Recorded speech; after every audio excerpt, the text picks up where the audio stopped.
বাকেরগঞ্জের আহ্বায়ক কমিটি বেঁধে দিয়েছেন। কারণ জাতীয়তাবাদী দলের গঠনতন্ত্র রয়েছে, থানা কমিটি ভাঙতে পারে একমাত্র কেন্দ্রীয় কমিটি, জেলা কমিটি কোনো থানা কমিটি ভাঙতে পারে না, এটা গঠনতান্ত্রিক বিধান। সেই বিধানকে অমান্য করে একটি নির্দেশনার মাধ্যমে হারুন শিকদার এবং চুন্নু চেয়ারম্যানদের যে কমিটি রয়েছে সেই কমিটিকে তিনি বাতিল ঘোষণা করেছেন। এই রিপোর্টে বলা আছে সেটি অবৈধ। এই রিপোর্টে বলা আছে তিনি একই সময় সমস্ত ইউনিয়ন কমিটি, যেটি সাবেক থানা কমিটি বাতিল করে দিয়েছেন পুনরায় কমিটি গঠনের জন্য, সেই কমিটিকে তিনি বরবাদ করেছেন একটি আদেশের মাধ্যমে, যেটা জেলা কমিটি কোনোভাবেই করতে পারে না। অসাংগঠনিক জাতীয়তাবাদী দল শহীদ রাষ্ট্রপতি জিয়া রহমানের দল, অধ্যক্ষ মোহাম্মদ ইউনূস খানের দল তৈরি করেছে, সেই সকল নেতৃবৃন্দ এখানে উপস্থিত রয়েছেন।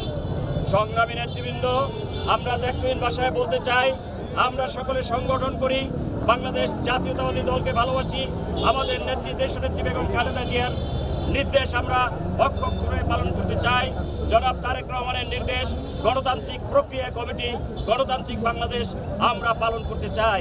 আমরা চাই বাংলাদেশ জাতীয়তাবাদী দল বরিশাল জেলা দক্ষিণে একটি শক্তিশালী সংগঠন দ্বারা গণতান্ত্রিক প্রক্রিয়ার মাধ্যমে।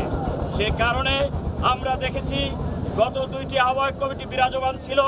সাবেক আহ্বায়ক কমিটি জনাব মুজিবুর রহমান নান্টু এবং আখতার হোসেন মেবুলের কমিটি বাতিল না করেই তার পরিবর্তিতে এই বাকেরগঞ্জে যখন একটি সমাবেশ চলতেছিল, একটি মিটিং চলতেছিল, তৎকালীন থানা কমিটির আহ্বায়ক জনাব হারুন শিকদারের নেতৃত্বে তখন একটি নির্দেশে আবুল হোসেন খান এবং আবুল কালাম শাহিদকে আহ্বায়ক এবং সদস্য সচিব করা হয়।